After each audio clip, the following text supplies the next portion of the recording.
A menudo me cuestionan sobre mi supervivencia, y la respuesta es simple: después de haber compartido la noche con el mismo demonio, ya nada en el mundo es capaz de infundir verdadero temor. Mis queridos, reciban un saludo. Me llamo Nadies Herrera Silva, aunque soy más conocida como Abuela Neidis. Tengo 78 años, nacida en 1947 en San Juan de los Llanos, un diminuto pueblo del estado de Hidalgo, apenas visible en los mapas. El lugar era tan árido que hasta los cactus dudaban en crecer, pero era nuestro hogar, ¿entienden? Hoy, les compartiré una historia que he custodiado en mi interior por más de 65 años, algo que nunca revelé ni a mis hijos ni a mis nietos. Así que si están viendo este vídeo, por favor denle un me gusta, suscríbanse al canal y activen la campanita, ya que su apoyo me proporciona la fuerza necesaria para remover esta espina que ha permanecido en mi corazón durante tanto tiempo. Antes de relatar mi historia, el equipo del canal me ha solicitado expresar su gratitud por alcanzar los 75,000 suscriptores. Hay muchísimas personas que nos siguen y disfrutan este increíble canal, un espacio donde compartimos enseñanzas profundas sobre la vida. Por ello, nos gustaría saber de dónde son ustedes, cuántos hijos tienen, o incluso si desean contarnos una historia feliz o triste de sus vidas para compartirla aquí en los comentarios de este vídeo. Siéntanse con la libertad de abrir su corazón. En mi infancia, nuestra casa en San Juan era pequeña, construida con adobe, con 2 ventanas al frente y una puerta que siempre rechinaba al abrirse. Éramos una familia humilde: mi padre, Antonio, mi madre, Sebastiana, mi hermano menor, Joaquín, y yo. Mi padre trabajaba como cargador en el mercado del pueblo, cargando costales de harina, frijoles y todo lo que fuera necesario. Mi madre lavaba ropa ajena, restregando con fuerza hasta que sus manos se enrojecían como chiles. Aunque la vida fue dura hasta que cumplí 9 años, guardo un recuerdo de cierta paz. En mi memoria, resuena la voz de mi madre entonando canciones mientras colgaba la ropa en el patio.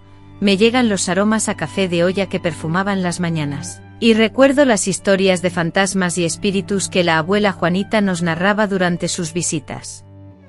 Aunque a veces la mesa no abundaba, nuestros corazones siempre sintieron una calidez reconfortante. Todo cambió abruptamente cuando mi madre enfermó. Comenzó con una tos persistente seguida de fiebre y agotamiento. «Es solo una gripe fuerte», repetía ella, intentando tranquilizarnos, pero la realidad era distinta. El médico del pueblo diagnosticó tuberculosis, un término que en aquellos tiempos era sinónimo de muerte en nuestra comunidad. A mi madre la enviaron a un sanatorio en Pachuca. Yo tenía 10 años y Joaquín, solo 7. Nos quedamos solos con nuestro padre, un hombre que, si bien nunca había sido afectuoso, tampoco había demostrado maldad. O al menos, eso era lo que yo creía hasta ese momento. En las primeras semanas tras la partida de mi madre, mi padre se mostró desorientado. No sabía cocinar adecuadamente. La ropa se arrugaba y la casa se convirtió en un caos. A pesar de mi corta edad, intentaba colaborar en las tareas domésticas. Aprendí a cocinar frijoles, a lavar la ropa más sencilla y a cuidar de mi hermano Joaquín. Mi padre, con una mirada que me resultaba extraña, solía decirme: «Eres igualita a tu mamá, Nadies». En aquel entonces creía que era un cumplido, pero ahora comprendo que fue el inicio de mi tormento. Todo comenzó una noche de tormenta. Los truenos retumbaban con tal fuerza que las paredes de adobe de nuestra humilde casa temblaban. Joaquín, asustado por el estruendo, vino a dormir en mi petate. Compartíamos un pequeño cuarto mientras mi padre dormía en la habitación más grande, donde estaba la cama que compartía con mi madre. Me desperté a medianoche sintiendo una presencia extraña, un peso sobre mi cuerpo, un olor penetrante a pulque y una respiración agitada. Al abrir los ojos en la oscuridad, sentí la mano grande y áspera de mi padre cubriendo mi boca. «Quédate calladita, Nadies», susurró en mi oído. «Si gritas, vas a despertar a tu hermano. No quiero asustarlo». Lo que ocurrió después es algo que aún hoy, al recordarlo, me provoca escalofríos. Con las manos ásperas por el trabajo en el mercado, él tocó zonas de mi cuerpo donde nunca debió, y su peso, enorme comparado con mi pequeña figura, me aplastó. El dolor, Dios mío, el dolor fue tan intenso que me inundó, pero ni siquiera podía gritarlo porque él me tapaba la boca con su mano. A mi lado Joaquín se movió, y por un instante creí que seguía dormido, pero al mirar de reojo en la oscuridad, vi sus ojos abiertos y brillantes inundados de lágrimas.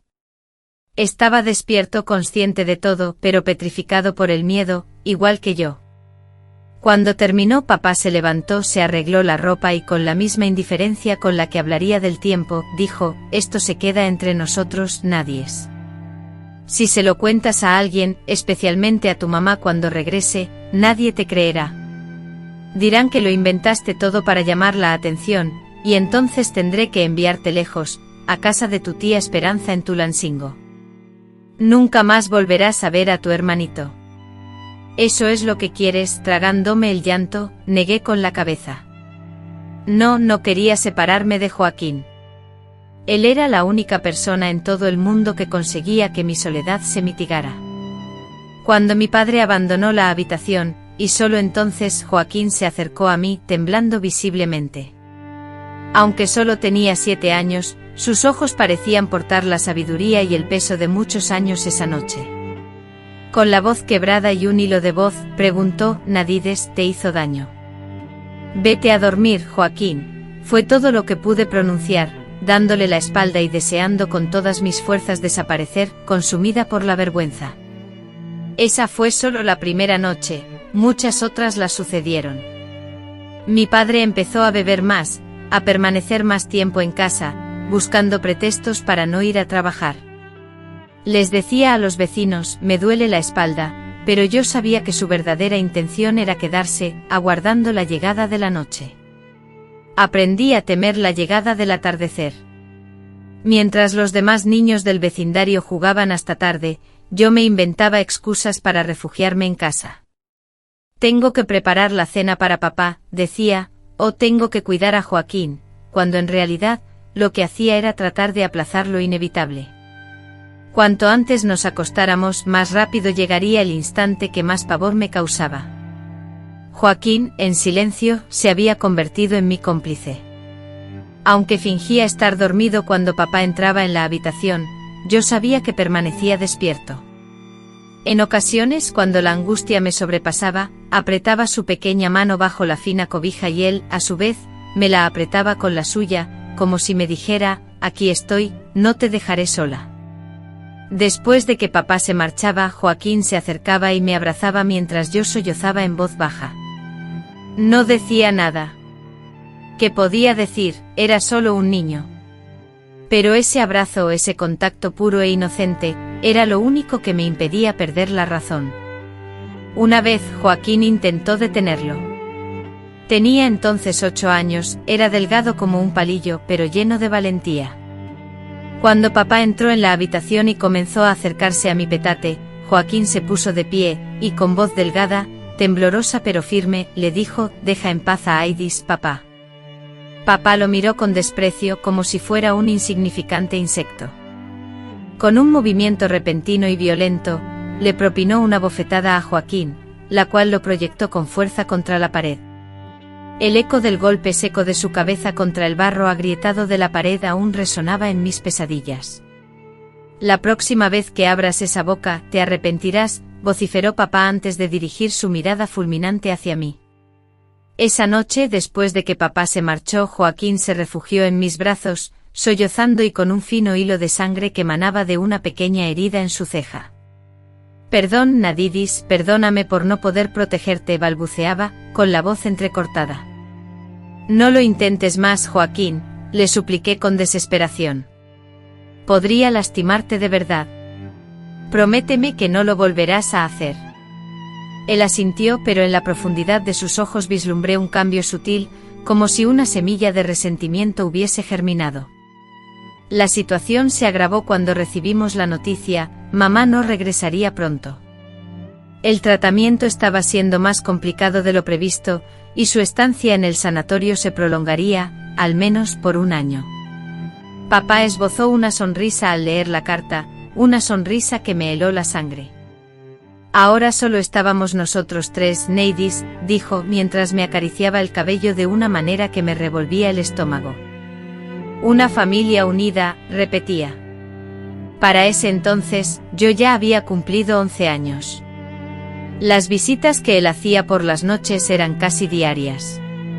Mi cuerpo, que comenzaba a desarrollar las primeras curvas de una adolescente, sentía un dolor constante y profundo. En la escuela, las maestras notaban mi cansancio perpetuo, mi constante distracción. ¿Qué te sucede, Nadies?, me preguntó un día después de clases doña Clotilde, mi maestra. Eras una alumna tan destacada, y ahora solo te quedas mirando por la ventana. Estuve a punto de contarle todo. Las palabras bullían en mi garganta, pero entonces recordé las palabras amenazantes de mi padre: nadie te va a creer. También recordé a Joaquín, y cómo nos separarían si alguien se enteraba. Nada, maestra, solo extraño mucho a mi mamá, le respondí conteniendo las lágrimas. Doña Clotilde me creyó, o fingió creer. En esos tiempos ciertas cosas no se mencionaban, especialmente en pueblo chico. Los secretos de las familias se guardaban celosamente como pecados enterrados en lo más profundo del jardín. El tiempo transcurría lentamente y con él aprendí a sobrevivir en ese infierno. Durante el día, me esforzaba por ser la Nadidis que todos conocían, estudiaba, cumplía con las tareas del hogar y cuidaba a Joaquín, mi hermano. Pero al caer la noche me convertía en alguien diferente, una entidad que flotaba fuera de su cuerpo, sufriendo la brutalidad de las violaciones.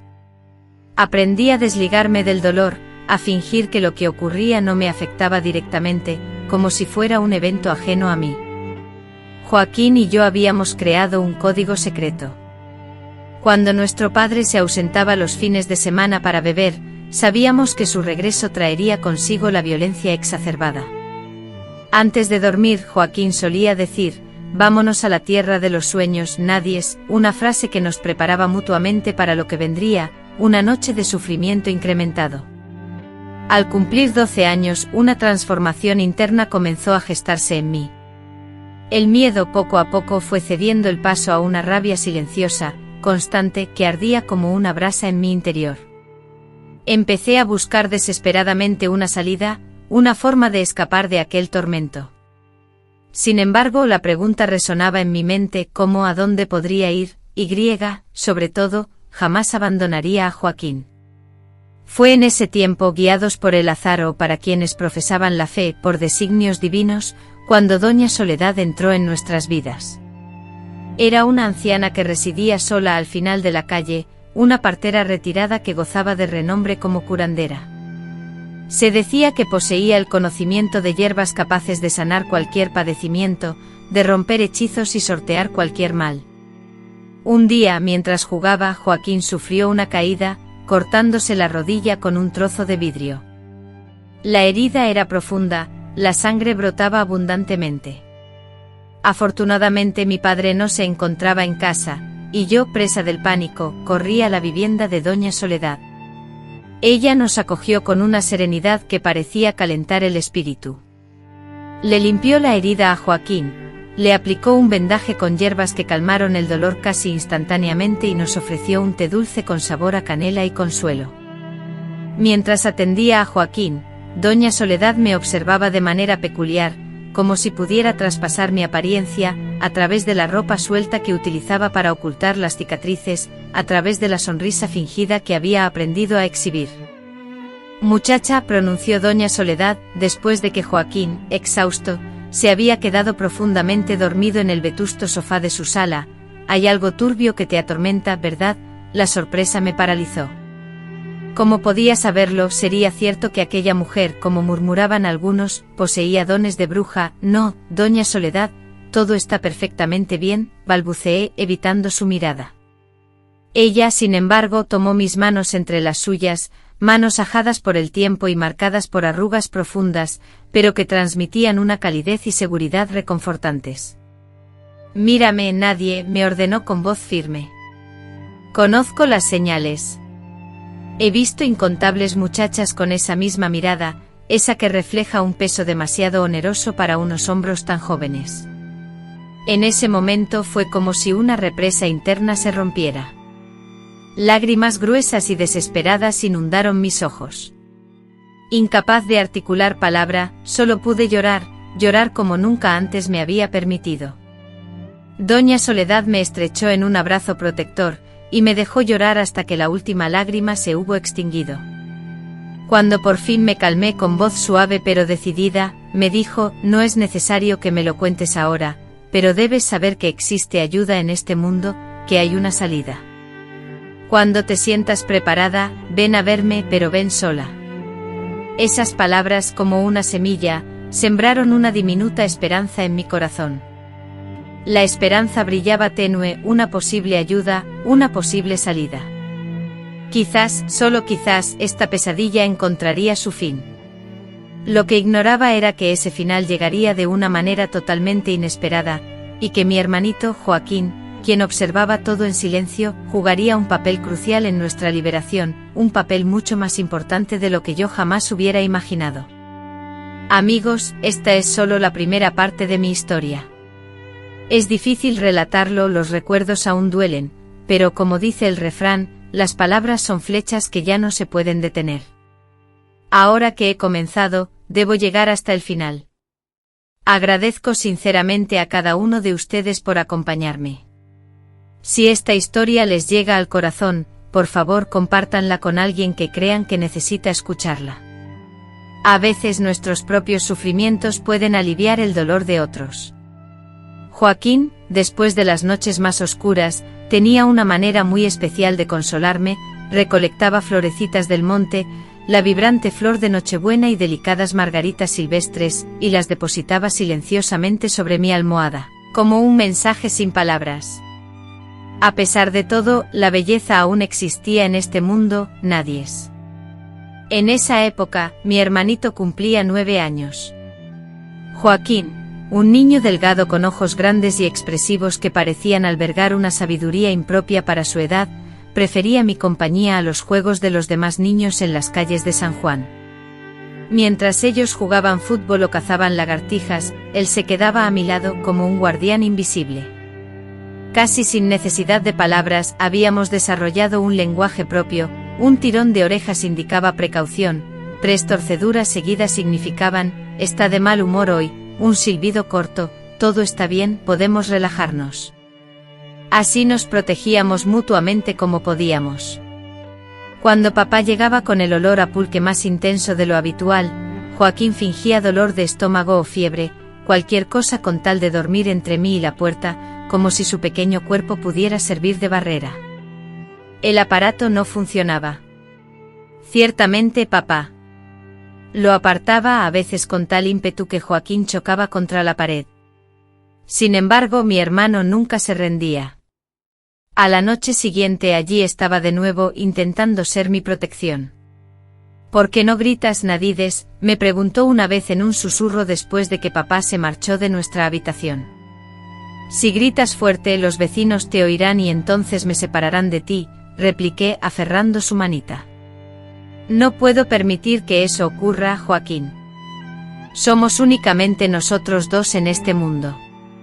Él respondió apretando mi mano con fuerza, mientras lágrimas silenciosas surcaban su rostro sucio. Pero te está haciendo daño cada vez más. Era la verdad. Con el tiempo papá se volvía más violento, más demandante, como si necesitara más para saciar al demonio que habitaba en su interior. Las huellas en mi cuerpo ya no eran solamente las que no se veían. Tenía moretones en los brazos, en las piernas e incluso a veces en la cara. En la escuela empecé a inventar excusas. Yo me caía del árbol de mango que crecía en el patio, según decía, o me tropezaba con alguna piedra en el camino. Las maestras hacían como que me creían, o tal vez en su inocencia, realmente me creían. En aquellos días, en Pueblo Chico, un ojo morado en la cara de una niña pobre no era algo que sorprendiera a nadie. Era simplemente una parte más del entorno, como los perros flacos que vagaban por las calles o los borrachos que dormían plácidamente en la plaza. Joaquín sufría al verme sufrir. Cada noche que era testigo de los maltratos, algo se extinguía dentro de él. El niño alegre que una vez fue, se estaba desvaneciendo lentamente y en su lugar emergía un muchacho serio, con la mirada apagada y una risa forzada. En la escuela, su maestra envió una nota escrita. Joaquín está muy callado últimamente. No juega durante el recreo ni participa en las clases. Ha sucedido algo en casa. Papá leyó la nota, soltó una risa seca y la arrojó directamente al fuego. Maestra metiche, el muchacho es callado, nada más. Salió a su padre que se preocupe de sus asuntos. Pero no solo en la escuela Joaquín estaba cambiando su comportamiento. En casa comenzó a mostrarse más observador, prestando una atención inusual a todo lo que sucedía a su alrededor. Observaba con atención los horarios precisos en que mi padre salía de casa y regresaba. También escuchaba atentamente las animadas conversaciones que mantenía con sus amigos en la cantina, prestando oído a cada palabra. Estudiaba sus costumbres, sus rutinas, como un científico que observa a un animal salvaje siempre alerta. Un día sorprendí a Joaquín registrando las pertenencias de mi padre. Lo vi hurgando en el cajón donde guardaba su navaja de afeitar, el dinero acumulado durante semanas y algunos documentos antiguos. ¿Qué estás haciendo?, le pregunté con una mezcla de miedo y sorpresa, consciente del peligro que corríamos si mi padre nos descubría. Joaquín cerró el cajón rápidamente, visiblemente nervioso. Me dijo que solo buscaba una carta de nuestra madre, anhelando saber si pronto regresaría. Creí en sus palabras, o quise creerlas, pero algo en la profundidad de sus ojos revelaba un secreto mayor. Una determinación renovada, un fuego interno, pequeño pero persistente, como una brasa que se niega a extinguirse. En esos días nuestra conexión, la que nos unía, se hizo aún más fuerte. Éramos como dos náufragos aferrados a la misma tabla, a la deriva en un mar embravecido. Todo lo que nos quedaba era el uno al otro. En la oscuridad de la noche, una vez que lográbamos tener un momento a solas, nos dedicábamos a compartir historias, narraciones que nos transportaban a lugares distantes, a parajes imaginarios donde la crueldad del mundo no nos alcanzaría. Joaquín, con su mente prodigiosa, era capaz de construir mundos enteros, con descripciones tan vívidas que casi podía oler la fragancia de las flores o escuchar el murmullo de las calles. Un día escaparemos, Nadidis, solía decir, sus ojos encendidos en la penumbra, iremos a un lugar lejano, donde él jamás nos encontrará. Entregándome a la ensoñación, le preguntaba, ¿a dónde? Y él respondía con entusiasmo, a la Ciudad de México, a Guadalajara, o incluso al extranjero. Dicen que en España se habla como nosotros, sería fácil adaptarnos. Yo, enternecida, acariciaba su cabello. ¿Y cómo lograremos ir, listillo?, le preguntaba. Él, con la firmeza de un niño que promete la luna, replicaba, trabajaré, ahorraré. Cuando sea más grande y fuerte como el José de la tienda, te sacaré de aquí. Es una promesa. La candidez de ese plan, la inocencia que lo sustentaba, me rompía el corazón. José, el muchacho de la tienda, un joven de 17 años, poseía una fuerza asombrosa, era capaz de levantar 3 costales de harina a la vez. Para Joaquín, mi amigo, esta demostración de fuerza era la cúspide de la capacidad humana, la manifestación más clara de lo que un hombre podía lograr. Sin embargo, Joaquín, en su inocencia, no podía comprender que la fuerza física, por extraordinaria que fuera, resultaba inútil frente al verdadero monstruo que habitaba nuestro hogar. Este monstruo no se manifestaba con garras ni colmillos, sino con el poder, la autoridad que la sociedad le había conferido para disponer a su antojo de sus hijos dentro de las paredes de nuestra casa.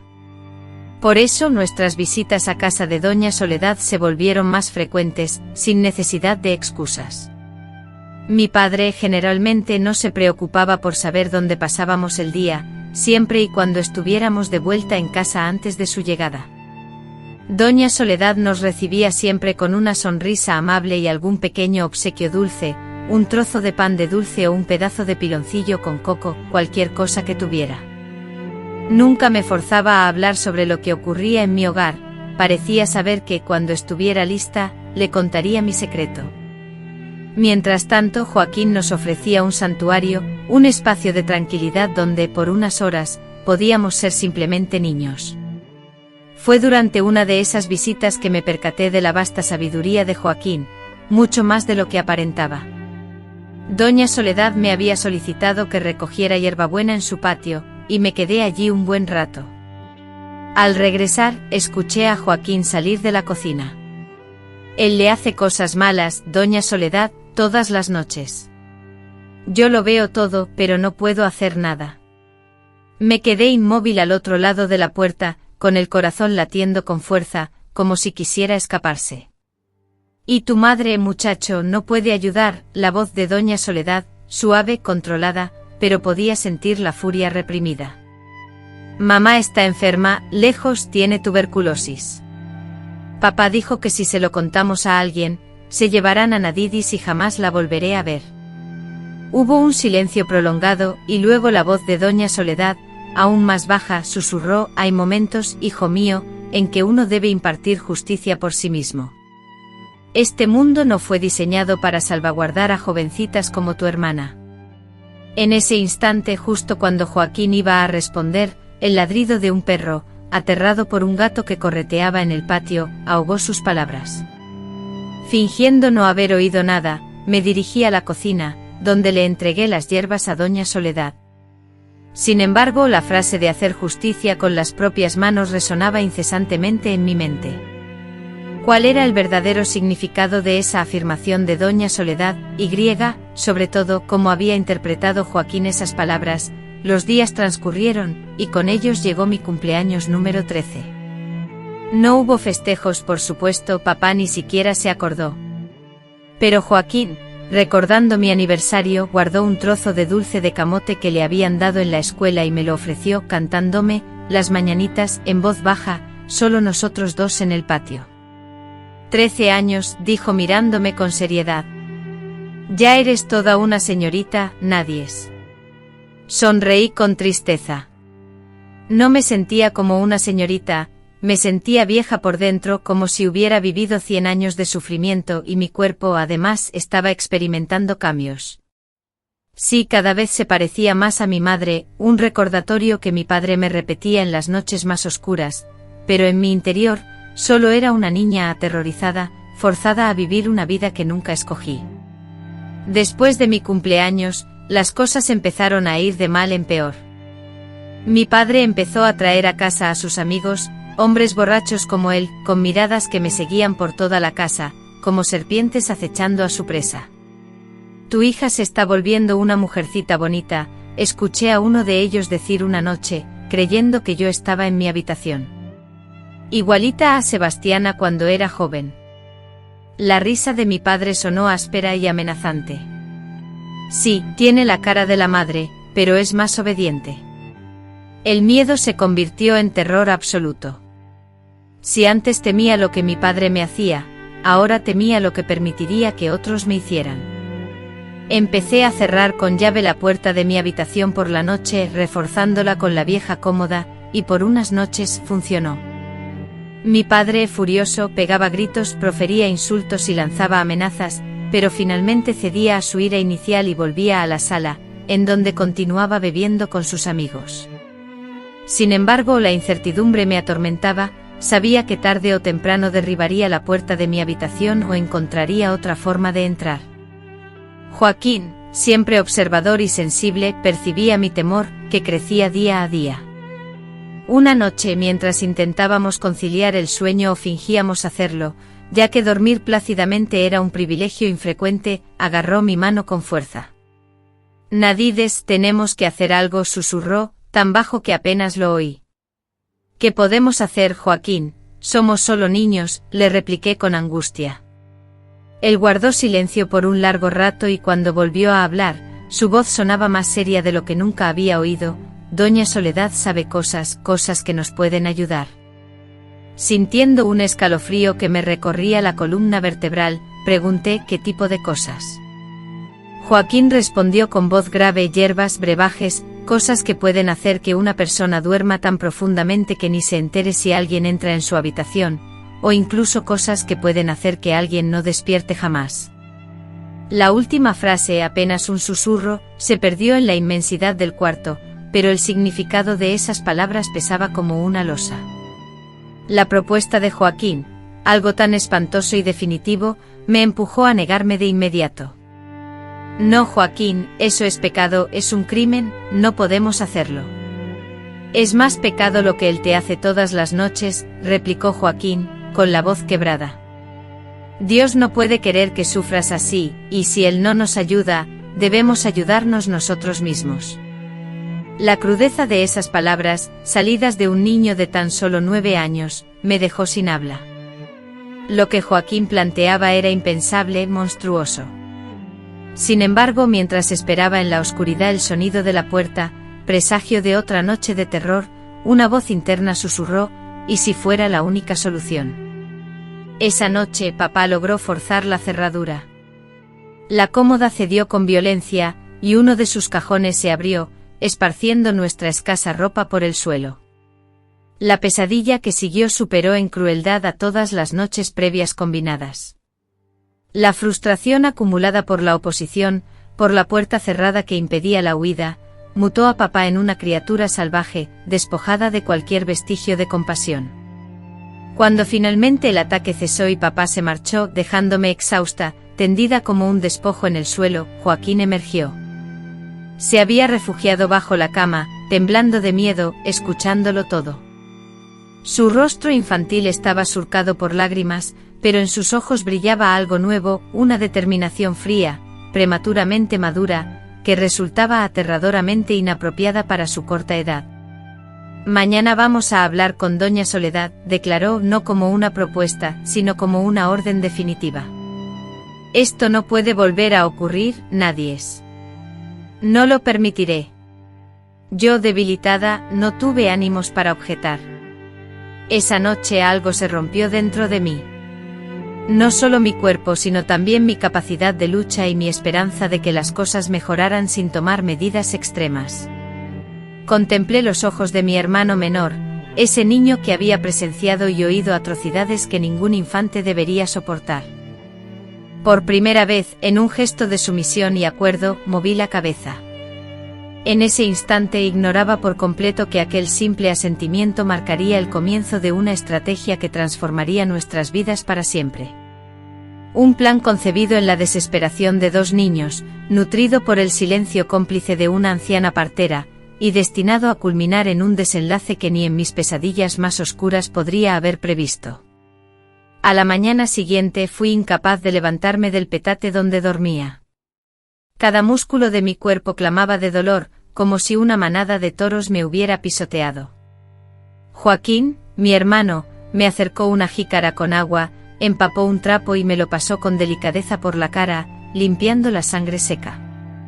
Le voy a decir a papá que estás enferma, susurró mientras acomodaba el cobertor roto sobre mí, que no puedes ir a la escuela hoy. No hizo falta que Joaquín le dijera nada. Papá se marchó a trabajar muy temprano, sin siquiera asomarse a nuestra habitación. Quizás sentía vergüenza por lo que había hecho, o tal vez, lo más probable, simplemente no le importaba. Me quedé postrada en el petate durante todo el día. Flotando en un estado nebuloso, a medio camino entre la vigilia y un sueño intranquilo plagado de pesadillas, sentía un ligero contacto con la realidad. Joaquín, faltando a clases, había permanecido a mi lado. Periódicamente salía y regresaba con pequeñas provisiones, un poco de agua fresca, una guayaba perfectamente madura que había tomado del árbol del vecino, y un trozo de piloncillo que guardaba escondido debajo de su cama para momentos de necesidad. Al caer la tarde, cuando el sol en su descenso proyectaba una luz anaranjada que se filtraba a través de las hendiduras de la ventana, conseguí incorporarme sentándome trabajosamente. Mis labios estaban agrietados y doloridos, y mi ojo izquierdo casi no se abría, tan inflamado estaba. Necesitamos ir con doña Soledad, insistió Joaquín, mirando con nerviosismo hacia la ventana, como si temiera el regreso de alguien. No puedo salir así, Joaquín. Todos me verán, se darán cuenta de lo que pasó. Vamos por la parte de atrás, por el camino del potrero, así nadie nos verá, propuso, refiriéndose a una ruta más larga que bordea las casas, atravesando un pastizal y un campo de maíz abandonado. A pesar de mi estado físico, que me hacía casi imposible cualquier esfuerzo, la desesperación que veía en los ojos de Joaquín era tan profunda que no pude negarme. Con una dificultad enorme, me vestí lentamente. Joaquín me ayudó a ponerme los guaraches de hule, los únicos zapatos que poseía. Luego me cubrí la cabeza con un rebozo, intentando ocultar mi rostro tanto como fuera posible. Salimos por la parte trasera de la casa, como si fuéramos criminales escapando de la escena de un crimen. El camino fue una tortura constante. Cada paso era como una puñalada en mis partes íntimas, heridas más allá de lo que cualquier joven debería soportar. Varias veces tuve que detenerme apoyándome en Joaquín, y respirar profundamente para evitar desmayarme. El sol ya se había ocultado por completo cuando por fin llegamos a la parte trasera de la casa de Doña Soledad. Joaquín tocó suavemente la puerta de la cocina 3 veces, tal como habíamos acordado. Doña Soledad abrió la puerta casi de inmediato, como si estuviera esperando nuestra llegada. Al verme, su rostro surcado de arrugas se transformó en una mueca que combinaba el espanto con la rabia. «Dios mío», murmuró ayudándome a entrar y cerrando la puerta con presteza tras de nosotros. «Mucha que te han hecho», fue él, respondió Joaquín, anticipándose a mis palabras. Esta vez fue lo peor, creí que me mataba. Doña Soledad me condujo a una pequeña habitación al fondo de la casa, donde había una cama estrecha cubierta con una colcha hecha de retazos. Con delicadeza me ayudó a recostarme. «Voy a preparar unos remedios, niña. Para el dolor, para los golpes, pero primero necesito ver dónde te duele». Con manos suaves, tan distintas a las manos violentas que me lastimaban noche tras noche, examinó mis heridas. No dijo nada, pero vi lágrimas silenciosas surcando sus mejillas arrugadas mientras aplicaba un bálsamo perfumado sobre mis rasguños.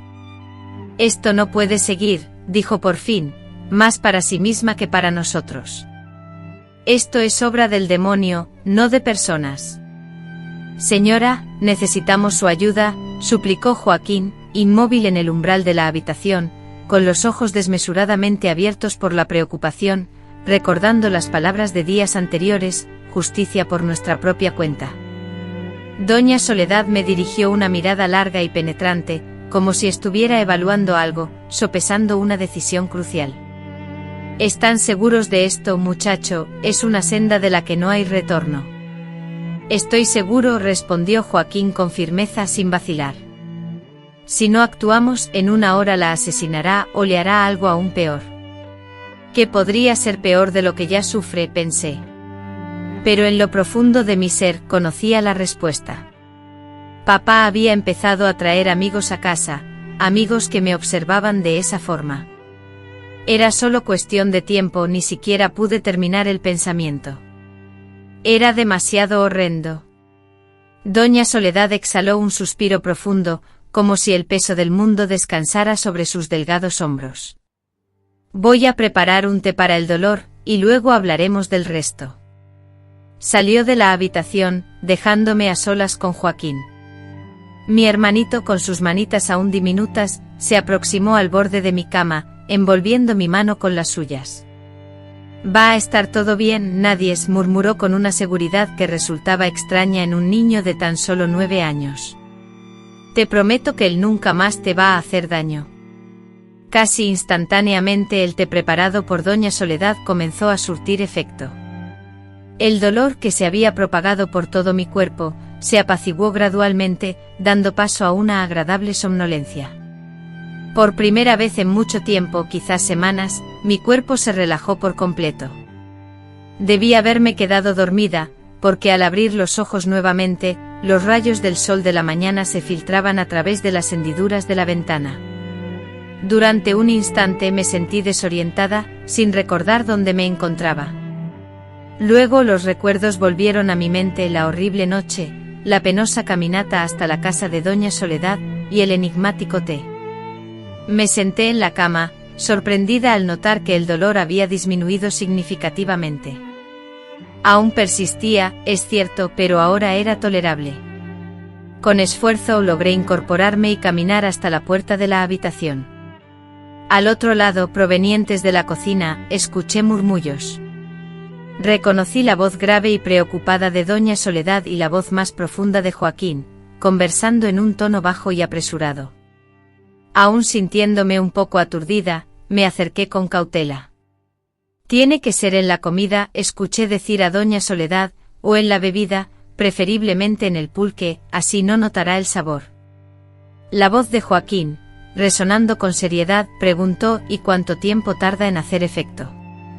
Doña Soledad respondió: «Depende de la cantidad que ingiera. Si es todo de una vez, tardará 1 hora. Si es poco a poco, puede tardar días, y no hay riesgo de que se dé cuenta, ¿verdad?». Joaquín asintió: «Son listos. El sabor es fuerte, pero el pulque lo disimula bien, y cuando empiece a sentir los efectos, pensará que es pura borrachera». Me detuve petrificada a medio camino. ¿De qué estaban hablando? ¿Qué plan era ese? Aunque una parte de mí sabía exactamente lo que estaba sucediendo, otra parte, tal vez la niña inocente que aún habitaba en mi interior, se negaba a creerlo. Al entrar en la cocina, ambas cabezas se giraron bruscamente hacia mí, revelando rostros marcados por la culpabilidad. ¿De qué están hablando?, pregunté, mi voz aún débil y temblorosa. Doña Soledad intercambió una mirada significativa con Joaquín, y luego suspiró profundamente. «Siéntate aquí, mi niña. Tenemos que hablar». Me senté en la vieja mesa de madera, sintiendo mis manos temblar incontrolablemente. Joaquín se acercó a mí y, como solía hacer cuando detectaba mi miedo, tomó mi mano con firmeza. «Nadidis», comenzó doña Soledad, su voz grave y seria, «lo que tu padre te hace no es solo un pecado, es un crimen. Un crimen de los grandes. Si la policía supiera, él iría a la cárcel por muchos años». «Pero nadie nos va a creer», respondí automáticamente, repitiendo las palabras que mi padre me había inculcado tantas veces. «Van a decir que es mentira mía. Tal vez la ley no suele proteger a muchachas como tú». «Es verdad», asintió doña Soledad, «pero existe otra justicia en este mundo. La justicia que uno mismo debe buscar cuando nadie más lo hace por nosotros». La miré fijamente sin entender completamente o fingiendo no entender, porque en lo más profundo de mi ser, yo ya sabía. Comprendí la gravedad de la situación por el tono sombrío de su voz, por la mirada fija y decidida de Joaquín, y por la conversación que acababa de escuchar. Estaban hablando de asesinar a mi padre. Las palabras, como un susurro, casi inaudibles, parecían querer evitar que la idea se materializara, que su crueldad se hiciera más palpable.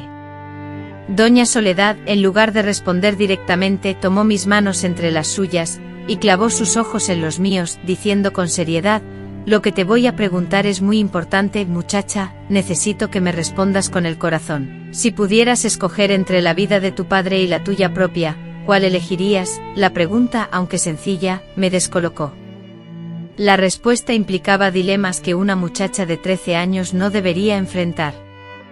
«No es solo mi vida», dije finalmente, «es la de Joaquín también.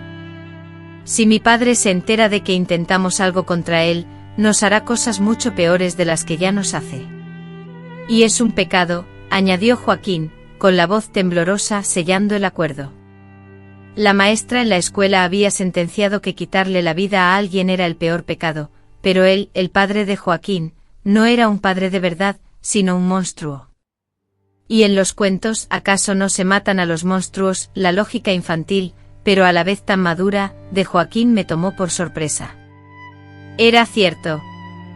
En los cuentos que mi madre narraba antes de enfermar, el dragón malvado siempre perecía al final. El gigante que aterrorizaba la aldea era invariablemente derrotado. El bien siempre triunfaba sobre el mal.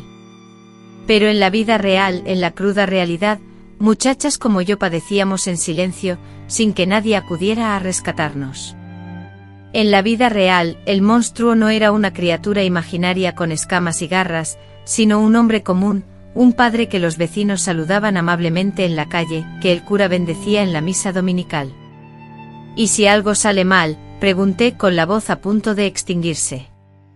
Todo saldrá bien, ya verás, aseguró doña Soledad con una convicción que solo los ancianos o los niños pequeños pueden sentir.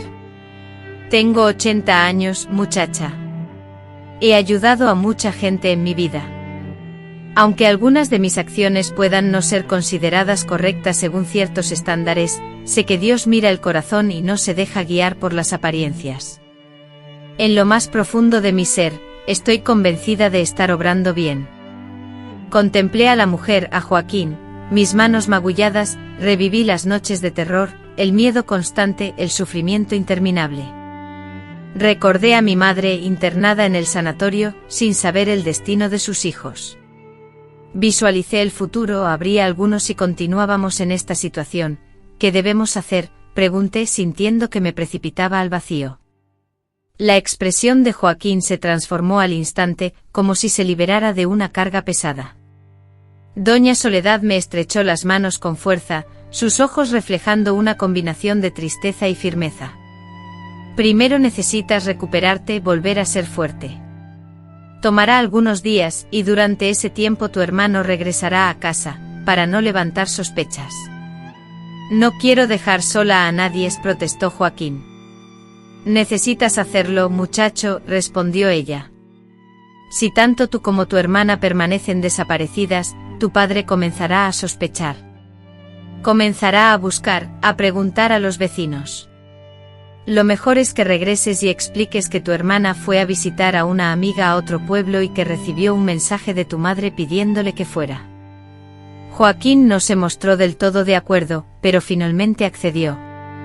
Quedamos en que le diría a nuestro padre que yo había ido a ver a una prima en Tulancingo, y que regresaría en unos días. Era una mentira endeble, pero conociendo a nuestro padre, no se preocuparía demasiado. Quizás hasta se sentiría aliviado de no verme por un tiempo después de lo que había ocurrido. Durante los 3 días que pasé en la casa de doña Soledad, no solo recuperé mi fuerza física, sino también un poco de esperanza. Por primera vez en años dormí sin temor. Comí sin sentir el estómago revuelto por el miedo. Respiré sin la sensación de que cada aliento podría ser el último. Doña Soledad me cuidó como una abuela cuida a su nieta enferma. Preparó platillos nutritivos como caldo de pollo casero, atole y quelites con frijoles, y me insistió en que comiera todo, a pesar de no tener apetito. Me proporcionó baños con hierbas medicinales para sanar las heridas físicas, y además entabló largas conversaciones conmigo sobre temas que me eran completamente nuevos, como el derecho de las mujeres a decidir sobre sus propios cuerpos, como las acciones de mi padre eran consideradas ilegales en cualquier lugar del mundo, y que yo merecía una vida sin temor. Hay más mujeres como tú de las que crees, hija mía, me confió una noche mientras trenzaba mi cabello. Mujeres y muchachas que sufren en silencio, algunas logran escapar, mientras otras permanecen atrapadas hasta el final de sus días, o hasta que sufren una desgracia aún mayor. Señora, ¿usted ya ha ayudado a otras como yo?, le pregunté con timidez. Permaneció en silencio por un instante, deteniendo el movimiento de sus manos a la mitad de la trenza. Sí, hija mía, a más de las que quisiera. Y algunas decidieron seguir el mismo camino que tú y tu hermano están tomando ahora. No volví a preguntar nada más. No necesitaba profundizar en los pormenores. Era suficiente saber que no éramos los pioneros en experimentar ese tipo de pesadilla, ni los primeros en recurrir a acciones arriesgadas para huir. Al amanecer del 4.º día, Joaquín llegó temprano. Se veía más delgado con ojeras marcadas, pero había una energía nerviosa palpable en su comportamiento. ¿Te creyó?, le pregunté mientras desayunábamos el atole de masa que doña Soledad había preparado. Sí, lo creyó, y no cuestionó mucho. Solo quería saber cuándo regresas. Intercambié una mirada con doña Soledad. La pregunta de mi padre no nacía de la preocupación, lo sabíamos bien. Era por algo más, algo que me heló la sangre a pesar de estar lejos de él. ¿Y qué le respondiste?, preguntó doña Soledad a Joaquín. Que regresa mañana, que solo fui a visitar a la prima enferma. Mañana, la palabra resonó pesadamente entre nosotros. Significaba que nuestro tiempo se agotaba, que el plan debía ejecutarse de inmediato o todo volvería a ser igual, o peor. Entonces, eso es, hoy lo haremos, declaró doña Soledad, levantándose con firmeza de la mesa. Caminó hacia un viejo armario que se encontraba en la esquina de la cocina, abrió el cajón inferior y sacó un bulto envuelto en tela. Lo depositó sobre la mesa, justo frente a nosotros. Esto es toch, mezclado con otras hierbas que solo yo conozco, explicó su voz baja. No tiene sabor ni olor cuando se mezcla con pulque, pero es mortal.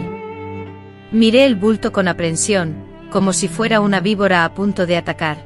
Era pequeño, inofensivo en apariencia, y me costaba creer que algo tan simple pudiera acabar con una vida. ¿Cuánto necesita tomar?, preguntó Joaquín, con la voz firme como si estuviera consultando una receta común. Todo. Si es menos, solo lo dejará muy enfermo y eso será peor para ustedes. ¿Y cómo lo hacemos?, pregunté casi susurrando. En la comida o en la bebida, pero es más seguro en el pulque. Él siempre tiene una botella guardada, ¿verdad?, Joaquín asintió. Debajo de su cama, dice que es su reserva especial, solo para él. Entonces en esa es donde pondrán todo de una vez y luego solo esperarán. El plan, de una sencillez espantosa, parecía irreal, como algo tan fácil podría solucionar el problema que había arruinado nuestra infancia. Sin embargo, una voz interna me advertía, estaba mal, era un pecado, acarrearía terribles consecuencias. ¿Y si nos descubren?, pregunté casi en un susurro. La policía, los vecinos, no van a sospechar, aseguró doña Soledad. Parecerá que bebió demasiado, que el corazón no resistió. Pasa a menudo por aquí. Sabes que es verdad, era verdad. En los últimos años al menos 3 hombres del pueblo habían muerto así, hallados muertos por la mañana después de una noche de excesos, helados como el mármol. Nadie indagaba a fondo. Era el destino predestinado de quienes vivían pegados a la botella, se comentaba. Y ustedes no deben revelarlo a nadie, ni siquiera de viejos, ni en confesión, ni en el lecho de muerte. Este secreto se lo llevan a la tumba, entienden, asentimos, solemnes y asustados. La carga de aquel acuerdo clandestino se sentía más opresiva que el fardo que doña Soledad entregó a Joaquín. Guárdalo con cuidado, ordenó, dentro de la ropa, oculto a la vista, solo lo sacas para meterlo en la botella. Joaquín escondió el bulto bajo la camisa, cerca de su pecho. Sus ojos, antes llenos de inocencia, ahora reflejaban una determinación oscura que me inquietó. Es la única opción, Nadidis, dijo, notando mi incertidumbre, si no, él persistirá, empeorará. Escuchaste lo que les decía a sus amigos el otro día, ¿verdad?, refiriéndose a la promesa de dejar que... No necesité que terminara la frase, yo también había escuchado, a través de la puerta, las risas obscenas, las insinuaciones, las terribles promesas. Era solo cuestión de tiempo que mi padre cumpliera lo que había prometido. De acuerdo, dije finalmente, tragando el nudo en la garganta, lo haremos. Doña Soledad me estrechó en un abrazo, como si quisiera protegerme por última vez antes de enviarme de nuevo al peligro. Valor, hija mía. A veces la libertad solo se encuentra a través de una ruta ardua y desafiante. Abandonamos su hogar ya entrada la mañana, cuando el sol se alzaba en el cielo. El trayecto de vuelta a casa se extendía interminablemente ante nosotros.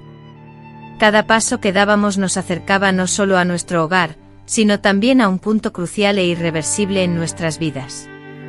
Caminando juntos, Joaquín, en un gesto habitual de consuelo, entrelazó sus dedos con los míos, pero esta vez fui yo quien apretó su mano con firmeza, como si necesitara su fortaleza para enfrentar lo que venía. No al revés. Todo saldrá bien, le susurré, intentando convencernos a ambos. Mañana seremos libres. Libres, esa palabra resonaba extraña, casi incomprensible. ¿Cómo sería la libertad? ¿Cómo sería dormir sin temor, despertar sin angustia, vivir sin esa constante amenaza que nos acechaba, no lo sabía, pero estaba decidida a averiguarlo. Incluso si eso significaba cargar para siempre con el peso de la decisión que estábamos a punto de tomar. Mientras regresábamos a casa esa sofocante tarde de 1960, ajenos a lo que nos deparaba el futuro, ignorábamos por completo que el destino nos tenía reservadas sorpresas que, aunque no implicarían veneno ni muerte premeditada, resultarían igualmente decisivas. Al abrir la puerta de nuestra casa, un silencio sepulcral nos recibió, un silencio que se sintió como una ominosa premonición.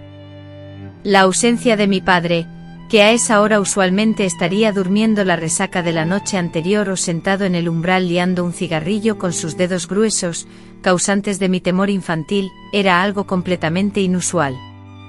¿Dónde estará?, susurró Joaquín, observando cautelosamente el entorno, como si nuestro padre fuera a aparecer repentinamente desde algún rincón oscuro. Entramos sigilosamente caminando de puntillas, como si fuéramos dos pequeños ladrones invadiendo un territorio hostil. El interior de la casa era un caos mayor al habitual, platos sucios amontonados en el fregadero, botellas vacías regadas por el suelo y ropa desparramada por todas partes. Además, un olor extraño y desconocido impregnaba el ambiente. Una mezcla espesa de sudor, el olor penetrante a pulque y otro aroma desconocido flotaba en el aire. Fue entonces cuando advertimos que la puerta del dormitorio de papá estaba ligeramente entreabierta. Del interior provenía un sonido amortiguado, un gemido ahogado o quizás un ronquido. Intercambié una mirada llena de inquietud con Joaquín, sintiendo los latidos de mi corazón acelerados en el pecho. Esta era nuestra oportunidad. Si papá estuviera durmiendo, embriagado hasta el punto de no percatarse de nuestra presencia, podríamos añadir el veneno a la botella sin que se diera cuenta. Pero primero, debíamos asegurarnos. Con extrema cautela, Joaquín se acercó a la puerta y espió a través de la estrecha abertura. Lo que vio hizo que su rostro, normalmente moreno, se volviera pálido. Retrocedió rápidamente haciéndome una señal para que guardara silencio y me arrastró hacia el patio. «Hay una mujer con él», susurró Joaquín, con los ojos desorbitados. Están en la cama». La noticia me tomó por sorpresa. Papá nunca había traído mujeres a casa desde que mamá fue internada en el sanatorio. Al menos no que yo supiera, y esto cambiaba por completo el rumbo de nuestro plan. Con voz baja pregunté: «¿Quién es?». «No lo sé», respondió él. «Nunca la he visto antes». Señaló hacia la casa. «Pero están bebiendo. Hay una botella allá adentro». Mi mente se apresuró a procesar la situación, intentando modificar nuestro plan original. Si mi padre tenía compañía, envenenar su bebida sin ser descubierto sería más complicado. Sin embargo, si estaban bebiendo, tal vez se embriagarían pronto, y tendríamos la oportunidad que buscábamos. Decidí: esperaremos. Nos quedaremos aquí afuera hasta que se duerman o la mujer se marche. Nos dirigimos a la parte trasera del patio, donde un antiguo árbol de mango ofrecía sombra y un lugar discreto para ocultarnos. Desde allí, podíamos observar la casa sin ser vistos. Nos sentamos en el suelo compactado, apoyándonos en el tronco del árbol y aguardamos. El sol comenzó a descender, tiñendo el cielo de colores anaranjados y rojizos. El hambre nos atormentaba, pero no nos atrevíamos a entrar en busca de comida. El bulto que contenía el veneno de Doña Soledad, aún escondido en la camisa de Joaquín, cerca de su corazón, se sentía como un secreto oscuro y pesado que compartíamos. «¿Crees que nos vamos a ir al infierno?», preguntó Joaquín de manera abrupta, con la voz tan tenue que apenas logré escucharla. La pregunta me tomó completamente por sorpresa. Nunca había reflexionado sobre ese tema, o más bien, había evitado hacerlo deliberadamente. El padre en la iglesia siempre afirmaba que quitarle la vida a alguien era un pecado mortal, imperdonable. Sin embargo, Doña Soledad solía decir lo contrario, que Dios juzgaba por la intención del corazón, no por las apariencias. «No lo sé honestamente», respondí. «Pero si vamos, al menos estaremos juntos». Joaquín asintió como si esa idea le brindara un consuelo considerable. Para nosotros, el infierno no podía ser mucho peor de lo que ya estábamos soportando. Y si la libertad tenía como precio la condenación eterna, quizás valiera la pena arriesgarse. Cuando la oscuridad de la noche se hizo completa, oímos risas escandalosas provenientes de la casa. La puerta principal se abrió de golpe y una mujer, tambaleándose un poco, salió al exterior. A pesar de la penumbra pude distinguir que era joven, posiblemente de unos 20 años, con un vestido ceñido y el cabello desordenado. Sin camiseta y con una botella en la mano, papá apareció en el umbral. «¿Mañana regresas?», preguntó con voz pastosa, arrastrando las palabras producto de la embriaguez. La mujer soltó una carcajada aguda que rompió el silencio nocturno. «Si tienes más pulque, bueno, regreso». «Sí». Se despidieron y papá se quedó en la entrada observando a la mujer desaparecer por la calle polvorienta. Luego, tambaleándose, regresó a la casa y cerró la puerta tras de sí. «¿Ahora?», preguntó Joaquín, con la mano ya extendiéndose hacia el bulto oculto. «Todavía no», susurré. «Hay que esperar a que se duerma, si nos descubre». No necesité terminar la frase. Ambos sabíamos las consecuencias de que papá nos encontrara intentando envenenarlo. Sería el fin. Esperamos otra hora agachados en la oscuridad, escuchando los sonidos de la noche, el canto de los grillos, el ladrido lejano de un perro, el suave movimiento de las hojas del mango por el viento. Finalmente, cuando la casa se sumió en un silencio sepulcral, decidimos que era el momento. «Voy yo», anunció Joaquín, poniéndose de pie. «Tú te quedarás aquí vigilando. Si él se despierta, imitarás el silbido del cenzontle». «¿Recuerdas cómo lo hacíamos antes?». Sentí mi corazón latir con fuerza, casi impidiéndome respirar. No quería dejar solo a Joaquín, pero sabía que era lo más prudente. Yo era más ruidoso. Todavía sentía los efectos de los golpes. «Si papá se despertaba de repente, ten cuidado», susurré, abrazando a mi hermanito con fuerza. «Ante cualquier cosa sospechosa, corre». Joaquín sacó un bulto de debajo de su camisa, desató el nudo de la tela con dedos temblorosos. Dentro había un polvo amarillento casi brillante en la oscuridad. Parecía inofensivo como azúcar moreno o canela. Era difícil creer que eso pudiera matar a un hombre adulto. «Ponlo todo en la botella», repetí las instrucciones de doña Soledad. «Y luego sal de ahí lo más rápido posible». Con una última mirada decidida, Joaquín se dirigió hacia la casa, silencioso como un felino. Me quedé inmóvil en aquel lugar con la mirada clavada en la puerta trasera, implorando a todos los santos que conocía, rogando por la seguridad de mi valiente hermanito. Los minutos que transcurrieron fueron una agonía, los más largos que jamás había experimentado, cada segundo se sentía como una eternidad. Visualicé a Joaquín adentrándose en el cuarto donde mi padre dormía, vertiendo el veneno en la botella, consumido por el pánico de estar tan cerca del monstruo que nos atormentaba.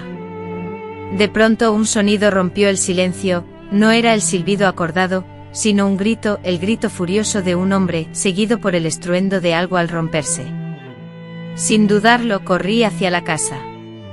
Al llegar a la puerta trasera, escuché la voz de mi padre, alta y entrecortada por la embriaguez, que preguntaba: «¿Qué estás haciendo, esquincle, tocando mis cosas?». Entré de inmediato con el corazón latiendo con fuerza en mi pecho. En la sala, tenuemente iluminada por una lámpara de petróleo, se presentó ante mí la escena que me perseguiría por décadas: mi padre sujetando a Joaquín por el cuello, el rostro de mi hermano ya enrojecido por la falta de aire, sus pequeños pies balanceándose en el aire. «Suéltalo», grité y con la furia que me habitaba, me lancé contra mi padre. El golpe fue como estrellarme contra una pared de piedra, pero lo hizo retroceder un instante, lo suficiente para que Joaquín, mi hermano, se liberara. Cayó al suelo, ahogándose en la tos, intentando recuperar el aire. Mi padre se giró hacia mí, sus ojos, inyectados de odio y con el brillo turbio del pulque, me fulminaron. «Así que has vuelto, cabrona, y con intenciones asesinas, veo». Mostró el pequeño bulto que contenía, supongo, la pócima de doña Soledad, ahora arrugado en su mano enorme. El polvo amarillento se desprendía, escapando entre sus dedos como una lluvia dorada que caía al suelo. No es nada de eso, intenté mentir, mi voz temblaba de miedo. Es medicina para Joaquín. Está enfermo. Mentirosa, rugió mi padre, avanzando hacia mí. ¿Crees que soy tonto? Sé perfectamente lo que es esto. Es veneno para ratas. Querían matarme mientras dormía, desgraciados. Retrocedí hasta que mi espalda chocó contra la pared. No había escapatoria. Cerré los ojos preparándome para el golpe que sabía que llegaría. En lugar de lo que esperaba, un grito resonó en el aire.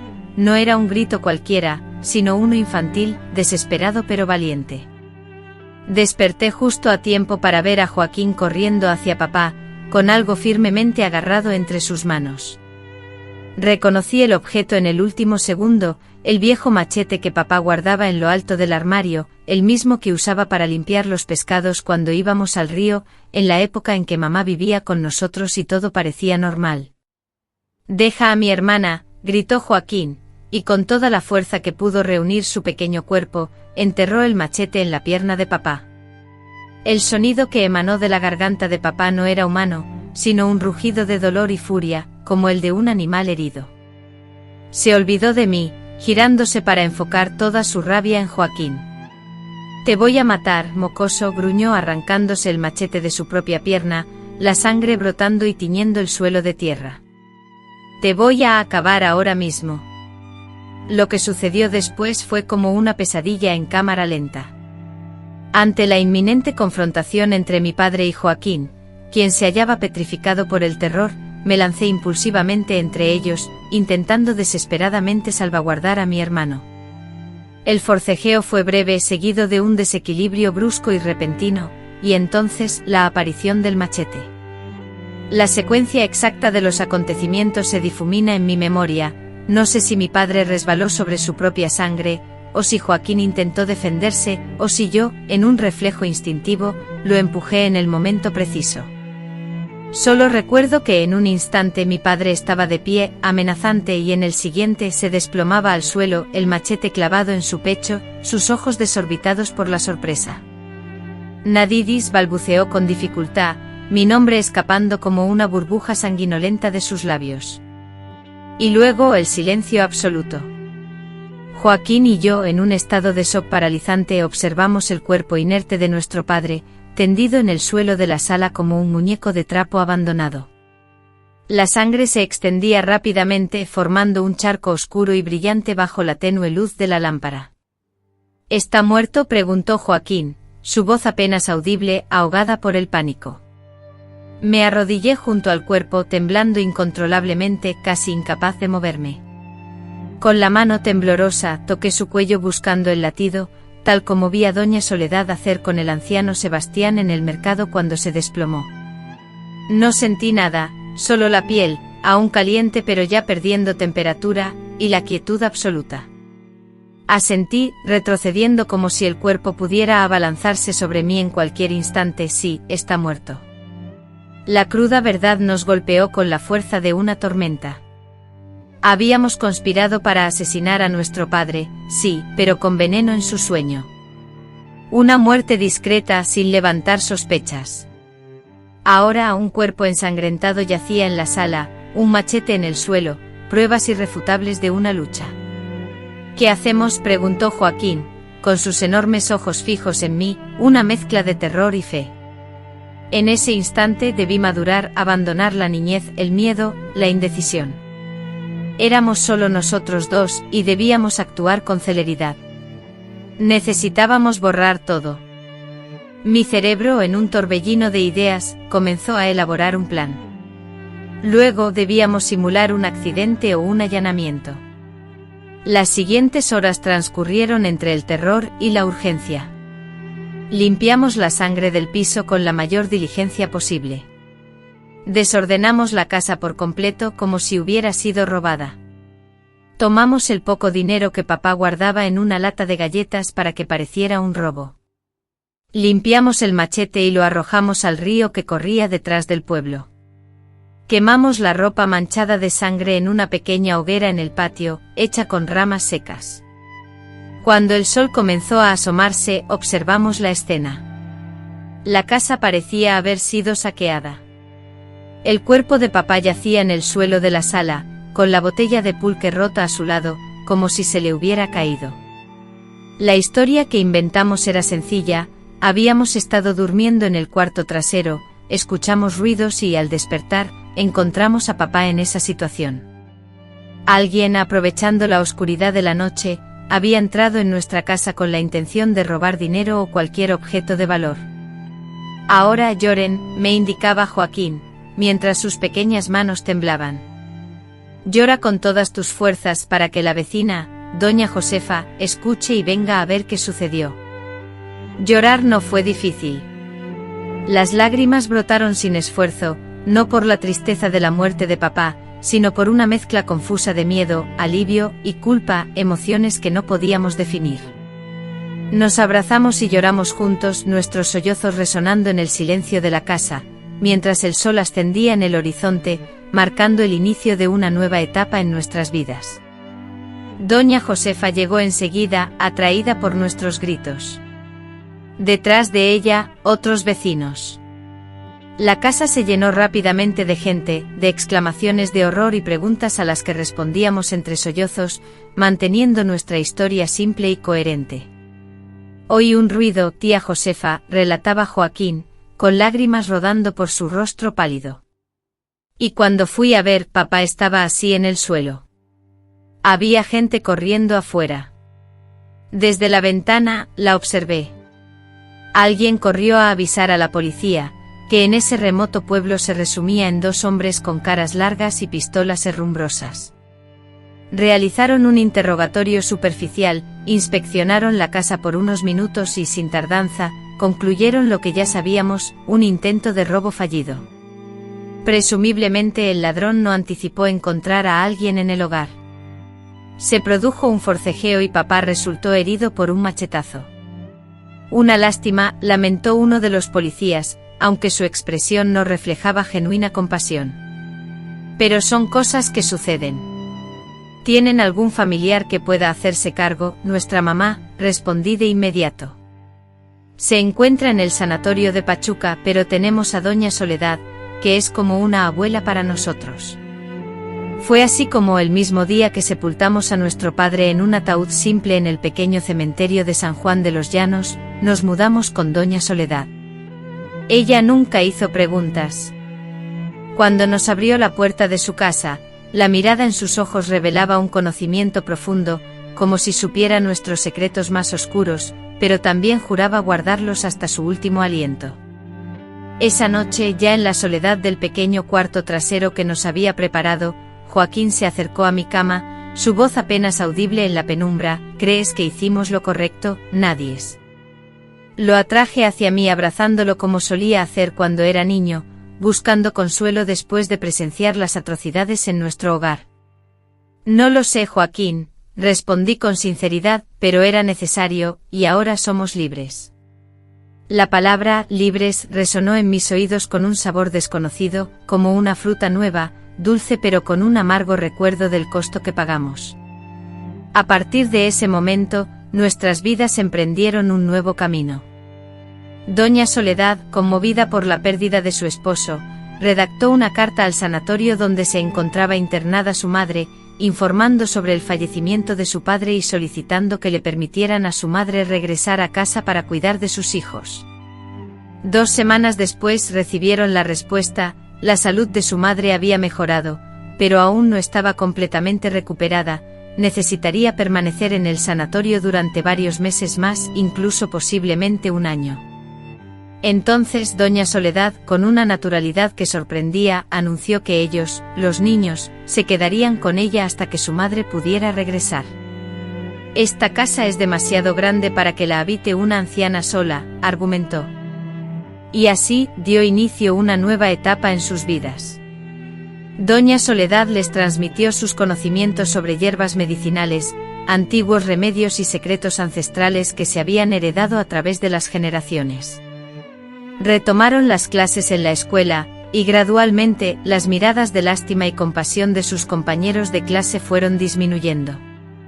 El trágico relato del asalto que le arrebató la vida a su padre se fue diluyendo en las conversaciones del pueblo, desplazado por nuevos acontecimientos y nuevas problemáticas. Joaquín, poco a poco volvió a sonreír y a jugar como cualquier niño, y yo finalmente comencé a dormir sin pesadillas y a despertar sin la opresión que solía sentir en el pecho. La cicatriz de la herida interna, aunque persistente e indeleble, había dejado de sangrar. Un año después, mamá regresó del sanatorio visiblemente más delgada, con un brillo renovado en su mirada, pero rebosante de vida. El reencuentro fue agridulce, júbilo por su regreso y pesar por lo que no podíamos compartir, por el secreto que nos acompañaría para siempre. Han crecido tanto, nos dijo abrazándonos con fuerza, y han cambiado. Tienen una mirada diferente, más madura. No le revelamos lo que papá había hecho durante su ausencia, para que añadir más carga a su sufrimiento, a la enfermedad que la afligía, a la separación obligada, la dejamos creer en la historia del asalto, permitiéndole llorar la muerte de su marido sin saber la verdadera naturaleza del monstruo que era. Con el tiempo, mamá encontró empleo como cocinera en la casa del presidente municipal y rentamos una pequeña, pero impecable, casita cerca de la escuela. La vida, dentro de lo posible para dos personas que guardaban un secreto tan peligroso, retomó un ritmo cotidiano. Por las noches, cuando la casa entera se sumía en el silencio, yo tomaba la mano de Joaquín y nos escabullíamos al patio a contemplar las estrellas. Allí, en la oscuridad, ajenos a cualquier oído, nos entregábamos a la sinceridad absoluta. ¿Te arrepientes?, me preguntó una noche, ya con 10 años cumplidos, casi un año después de la muerte de nuestro padre. Medité largo rato antes de responder. Rememoré las noches de pánico, el sufrimiento, la humillación que padecimos. Recordé el plan fallido con el veneno. Volví a ver el machete, la sangre, el cuerpo inerte sobre el suelo. También pensé en la libertad que habíamos conseguido, en el precio que habíamos pagado por ella. Con la honestidad que solo permitía mi relación con él, respondí, no me arrepiento. Él nos iba a matar, tarde o temprano, o algo peor. Fue él o nosotros, Joaquín, y yo te escogería a ti y a mí 1000 veces.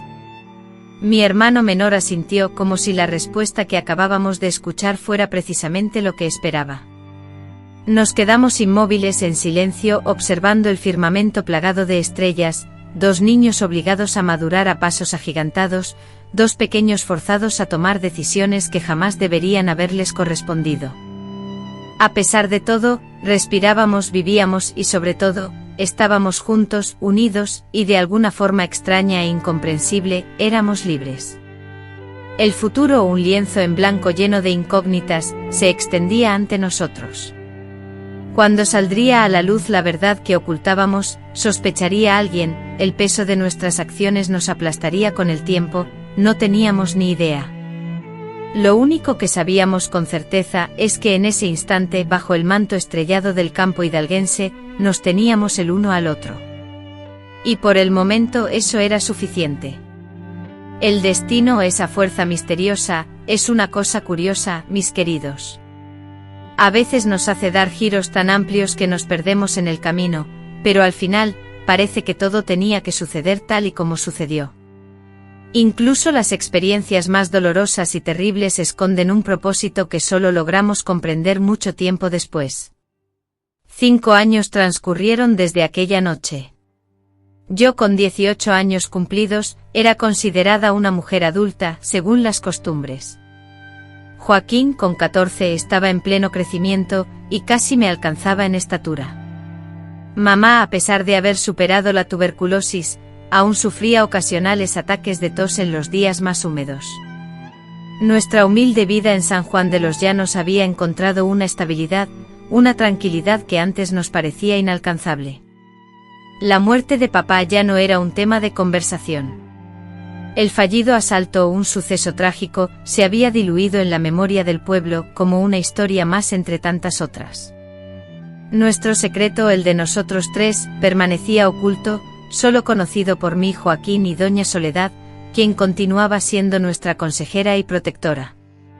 A pesar de haber vuelto a vivir con mamá, yo trabajaba en la escuela como auxiliar, limpiando las aulas y, en ocasiones, supliendo a las maestras cuando no podían venir. Aunque mi salario era modesto, sumado al sueldo de mamá en la casa del presidente municipal, lográbamos cubrir nuestras necesidades. Esa tarde Joaquín regresó a casa después de su jornada vespertina de entregas para la tienda del señor Juca, pero algo era distinto en él. Sus ojos brillaban de una manera inusual y se mostraba más nervioso de lo habitual, un comportamiento que no le era característico. Mientras yo lavaba la ropa en el lavadero del patio, le pregunté qué le ocurría. Me respondió con voz baja, casi susurrando, para que mi madre, que estaba dentro de la casa, no escuchara: parece que vi al diablo. Después, sentándose en el escalón, añadió: peor que el Nadidis. Hoy entregué un paquete en la casa de un hombre nuevo que llegó al pueblo. ¿Sabes quién es? ¿Cómo voy a saberlo si ni siquiera conozco al tipo?, le respondí, extrañada. Es un investigador de la capital, que vino a resolver unos casos antiguos que la policía local nunca pudo aclarar, me explicó, revelando el motivo de su turbación. Sentí un escalofrío recorriendo mi cuerpo al instante. Un investigador, después de tanto tiempo. Pero ¿por qué ahora? ¿Quién tendría interés en remover historias viejas en un pueblo tan pequeño y olvidado como el nuestro? ¿Qué casos eran esos de los que hablaba? Con voz firme, continué frotando el jabón sobre la ropa, intentando actuar con normalidad. No pude oír la conversación completa, pero alcancé a escuchar cuando le preguntó al señor Juca sobre muertes inexplicables ocurridas en los últimos años, mencionando incluso la de mi padre. El jabón resbaló de mis manos, cayendo al agua con un sonido sordo. Por un instante la sensación fue como si el tiempo retrocediera. El miedo, ese viejo conocido que creía haber superado, me recorrió la espalda como una serpiente. Debe ser una simple formalidad, me dije, más para tranquilizarme que por convencimiento real.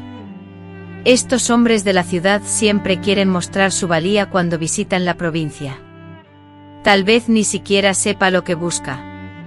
Sin embargo, la expresión de Joaquín me indicaba que no estaba convencido, y en el fondo, yo tampoco lo estaba. Esa noche no pude conciliar el sueño. Di vueltas en la cama, atormentado por el pensamiento de ese investigador desconocido.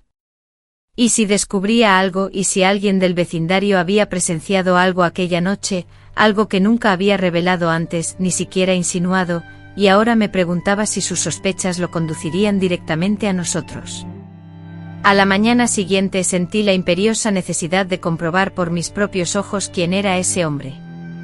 Me preparé con esmero, eligiendo el vestido azul claro que mi madre había cosido especialmente para los domingos, recogí mi cabello en una coleta atada con una cinta, y me dirigí a la tienda del señor Juca, inventando la excusa de necesitar harina. El establecimiento bullía de actividad, como era habitual en las mañanas, mujeres seleccionando ingredientes para la comida, hombres debatiendo sobre la calidad de la cosecha, y niños intentando persuadir a sus madres para que les compraran un caramelo. El señor Juca, situado tras el mostrador, se afanaba en pesar frijoles en una vieja balanza. Buenos días, señor Juca, saludé, procurando mantener un tono de voz casual. Necesito 1 kilo de harina para mi madre. Buenos días, Nadis, respondió él con una sonrisa. A pesar de ser adulta, todos en el pueblo continuaban llamándome así. Tu madre está mejor de la tos, sí, gracias a Dios. El jarabe de doña Soledad fue de gran ayuda. Mientras él se ocupaba de la harina, aproveché la oportunidad para intentar sondearlo sutilmente. Joaquín me informó sobre la llegada de nuevos habitantes al pueblo, incluido un hombre proveniente de la capital. El señor Juca, al percatarse de mi interés en la noticia, alzó la mirada. Sí, efectivamente, el delegado Augusto de Pachuca había llegado para investigar algunos casos antiguos. Parecía un hombre serio, parco en palabras. ¿Qué tipo de casos son?, pregunté, disimulando mi curiosidad. Esas muertes que quedaron sin aclarar por aquí, respondió, dice que hay un patrón, que podrían ser obra de la misma persona, pero yo creo que es solo aburrimiento. En estos lugares es así, la muerte es la muerte. No todo tiene que tener una explicación compleja. Mi corazón se aceleró. Un patrón, la misma persona. Eso implicaba que la muerte de mi padre no era el único caso que se estaba investigando. No sabía si eso era bueno o malo. ¿Y dónde se está quedando?, pregunté, procurando no mostrar ansiedad.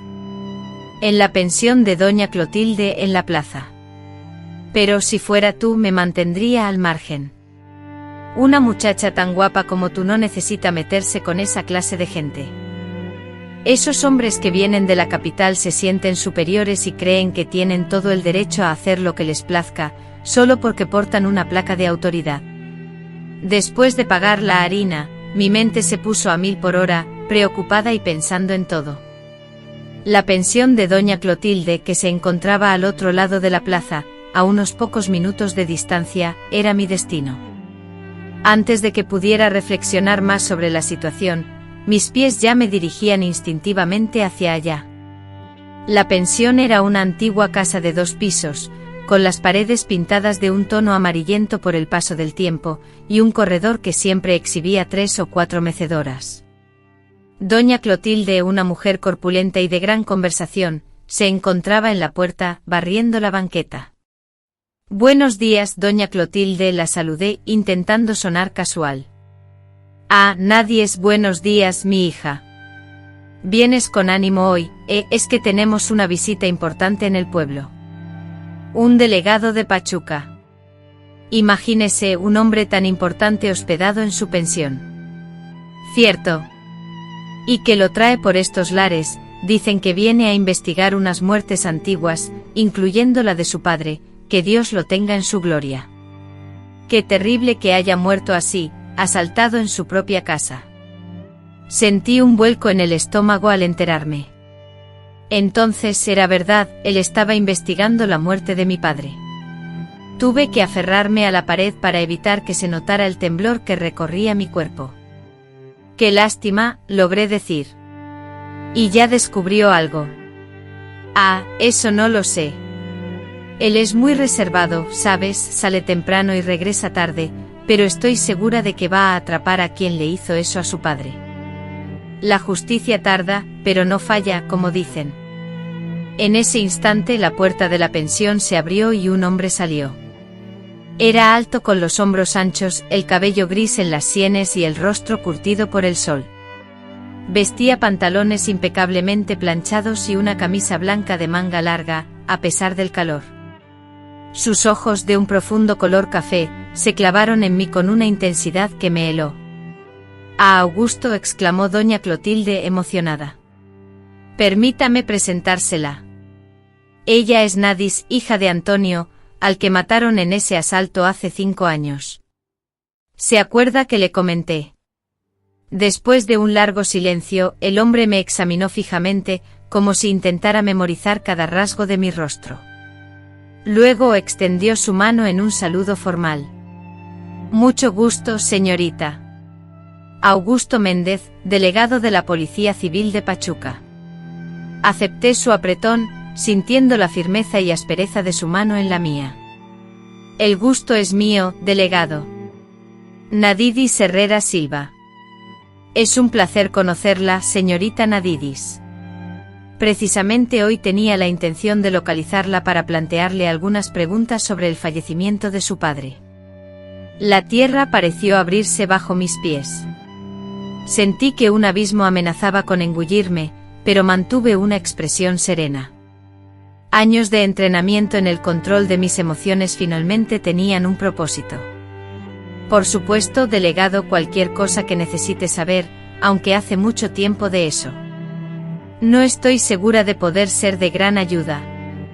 A veces es con el paso del tiempo cuando los recuerdos se vuelven más nítidos», respondió con una sonrisa que no alcanzaba sus ojos.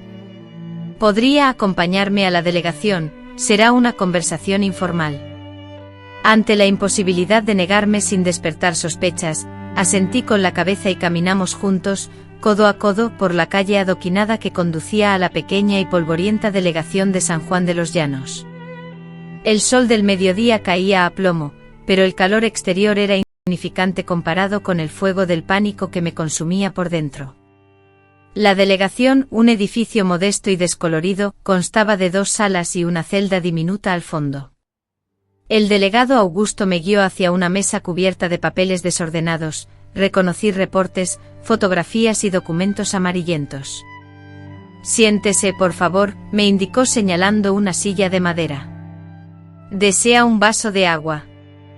Acepté la oferta, sintiendo la garganta seca como el desierto en agosto. Mientras el delegado se alejaba a buscar el agua, aproveché para echar un vistazo rápido a los papeles.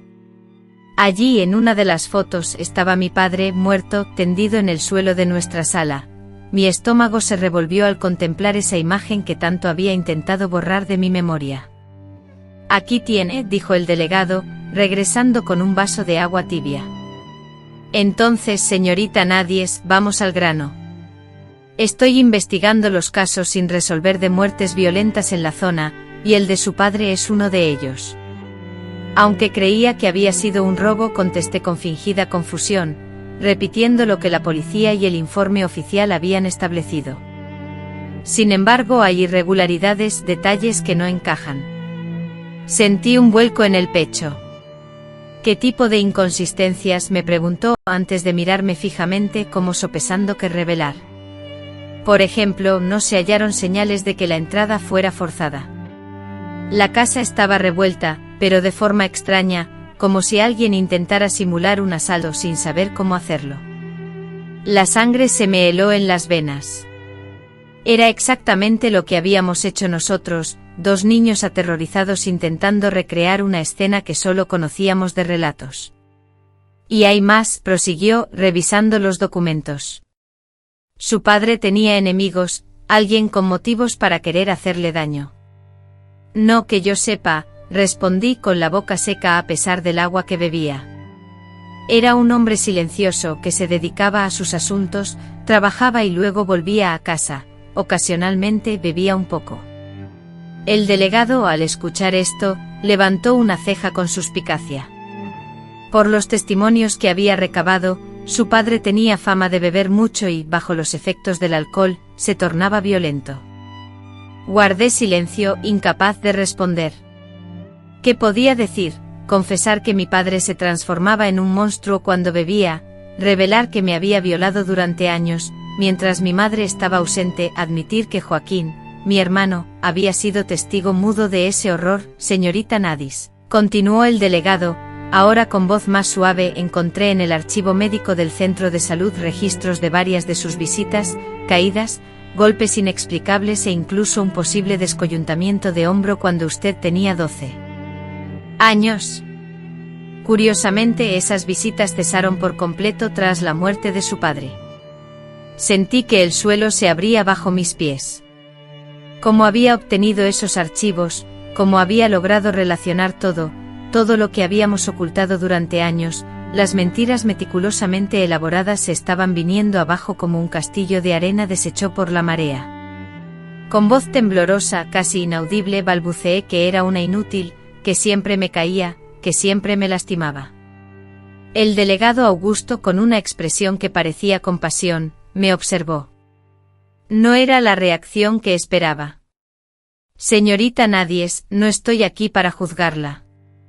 Estoy aquí para saber la verdad de lo que ocurrió aquella noche, y sospecho que no fue un simple asalto. Un silencio tenso se apoderó de la habitación. El viejo ventilador del techo giraba lentamente, distribuyendo el aire caliente por la pequeña estancia. Afuera, la vida seguía su curso, las voces de los vendedores ambulantes, el sonido de una carreta, el cacareo de las gallinas en un patio cercano. ¿Por qué importa ahora?, pregunté finalmente después de 5 años, lo que haya sucedido ya pasó. Importa porque la verdad siempre importa, respondió con sencillez, y porque hay otros casos similares en la región.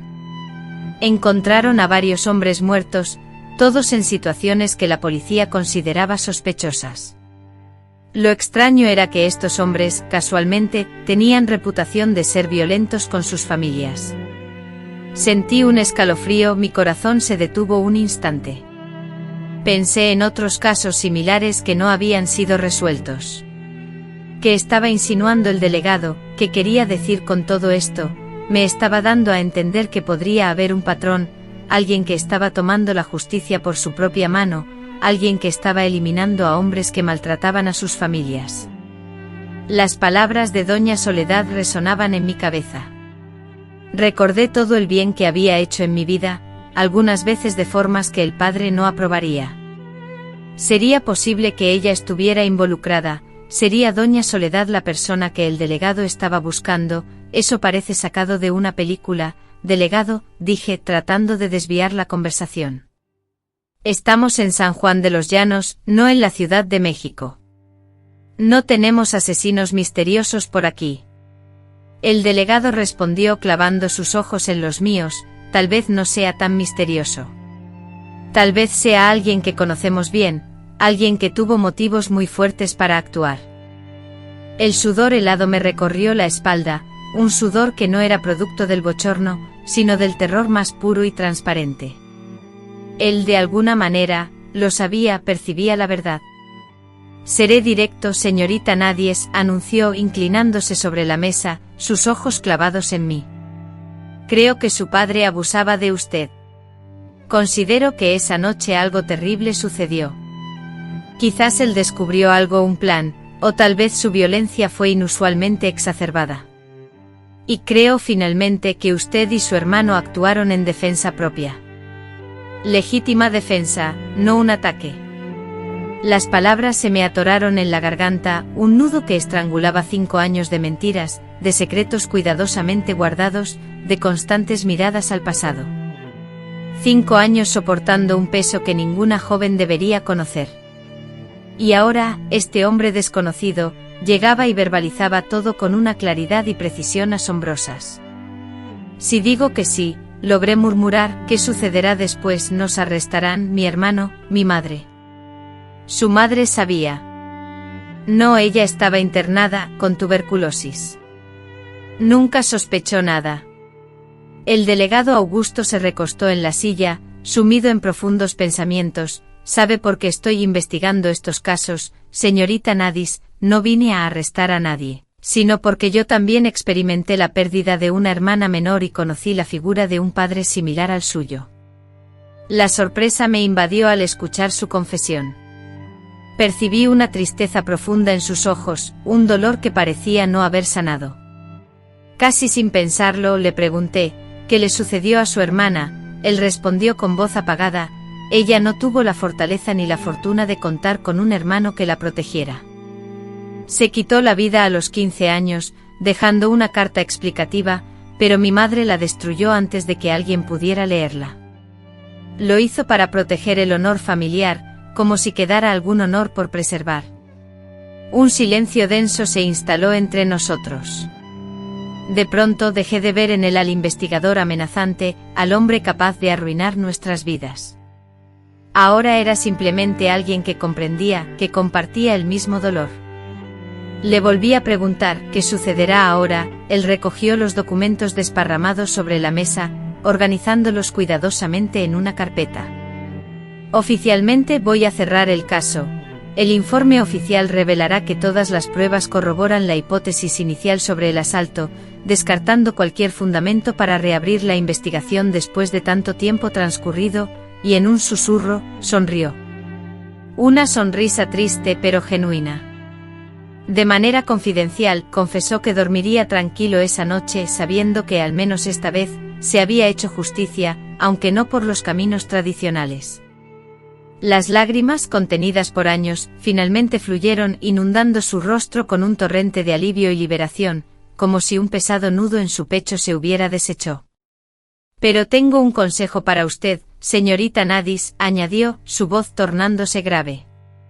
Váyanse de este pueblo, usted y su hermano. Reconstruyan sus vidas en un lugar nuevo, donde nadie conozca su pasado. Esta tierra atesora demasiados recuerdos, algunos que es mejor olvidar. Pregunté preocupada por la anciana que tanto nos había apoyado, y doña Soledad. Me observó con curiosidad. ¿Qué tiene que ver ella? Nada.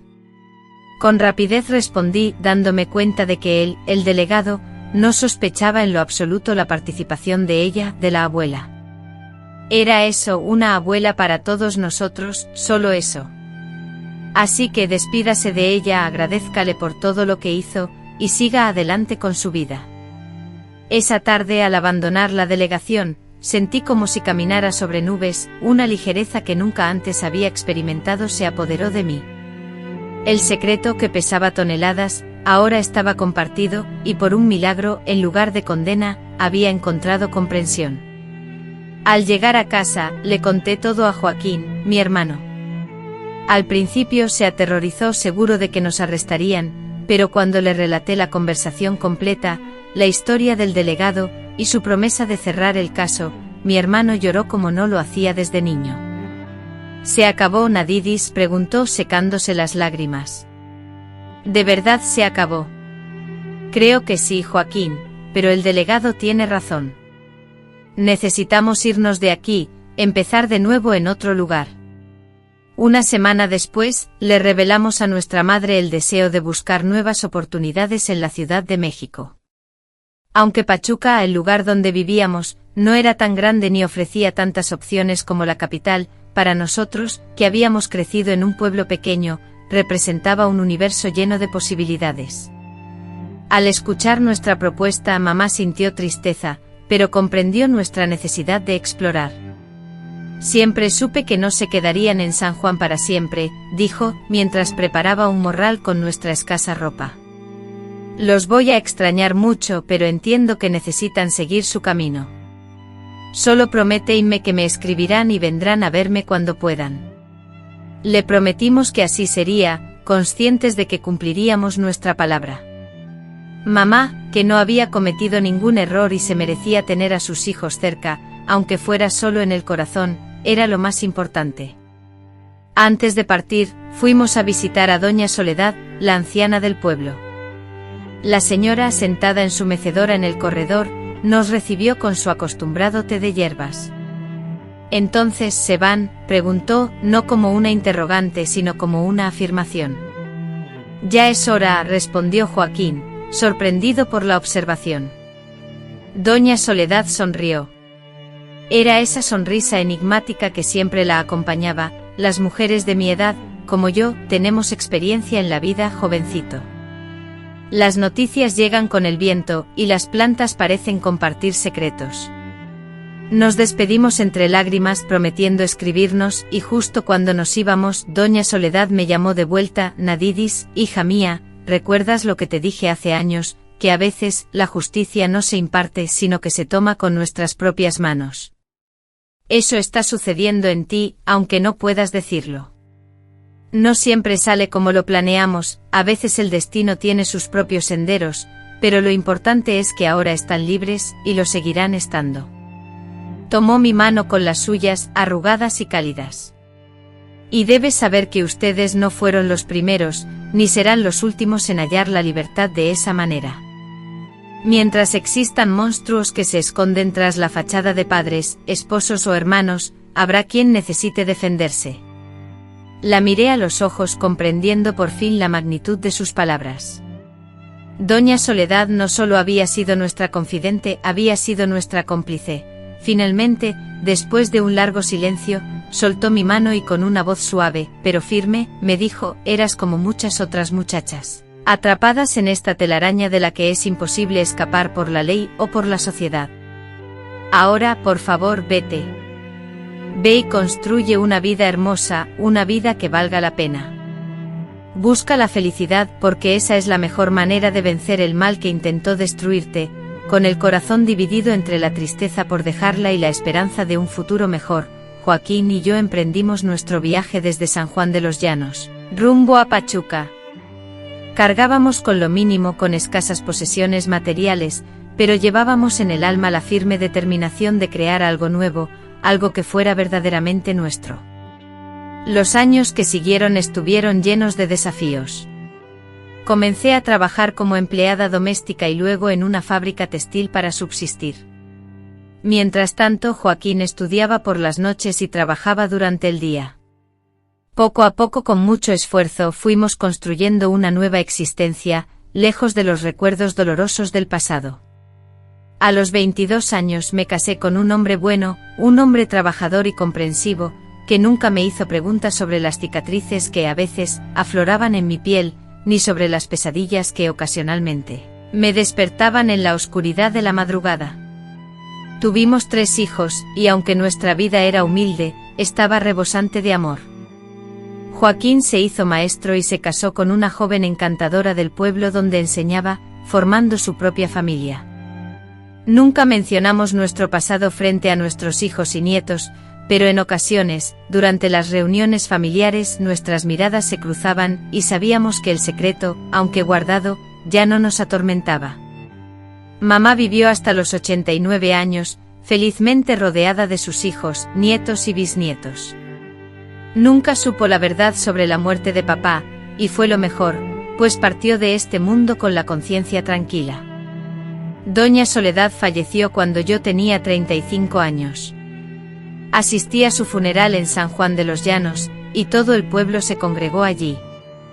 Escuchar las historias sobre su vida, el impacto que tuvo en los demás, y la ayuda que brindó a tantas mujeres, me reveló que ella había sido una especie de ángel guardián para nosotras, las olvidadas, las maltratadas, aquellas que no tenían voz. A mis 78 años, con mis hijos ya adultos y mis nietos en plena adolescencia, me he decidido a relatar esta historia, no con la intención de obtener perdón ni comprensión, sino porque considero fundamental que sepan que en ocasiones, cuando el sistema falla, cuando la ley no brinda protección y cuando la sociedad se desentiende, las personas comunes se ven obligadas a hacer lo necesario para sobrevivir. No pretendo justificar el asesinato ni defender la violencia como solución, pero sí quiero dejar claro que cuando un niño se defiende de un abusador, cuando una víctima se libera de su agresor y cuando los indefensos hallan la manera de sobrevivir, eso no es un acto criminal, sino un acto de supervivencia. Mi historia, lamentablemente, no es un caso aislado. Existen miles de mujeres y niños que han vivido experiencias similares a la mía. Algunos encuentran apoyo, otros no. Algunos logran escapar, otros no. No obstante, todos merecen ser escuchados, todos merecen justicia, todos merecen la oportunidad de ser libres. Si este relato ha resonado en sus corazones, si mis palabras han despertado alguna emoción en ustedes, por favor compártanlo. No lo hagan por mí, sino por todas aquellas personas que aún hoy se encuentran luchando en silencio, esperando que alguien las escuche, que alguien les brinde ayuda, que alguien les asegure que merecen una vida plena y feliz. El secreto que Joaquín y yo resguardamos durante más de 65 años, ya no es una carga para mí. Al contrario, siento un inmenso orgullo por la niña valiente que fui, por el hermano valeroso que tuve, y por haber encontrado la fuerza para sobrevivir en un momento en que todo parecía perdido. La libertad adopta múltiples formas, queridos amigos. A veces se manifiesta de la manera que anhelamos, y otras veces de forma inesperada. Pero cuando finalmente llega, cuando podemos respirar sin temor, descansar sin pesadillas, y vivir sin ocultarnos, esa libertad no tiene precio. Y si hay alguien, en cualquier lugar, que esté pasando por una situación similar a la que yo viví, quiero que sepan que no están solos. Existe ayuda disponible, existe esperanza y les espera un futuro mejor, al otro lado del miedo. La vida es breve, puede ser extraordinariamente hermosa. Incluso después de la tormenta más feroz, la luz del sol puede volver a iluminar nuestras vidas. Gracias por escucharme, por permitirme liberar esta carga que he llevado durante tantos años.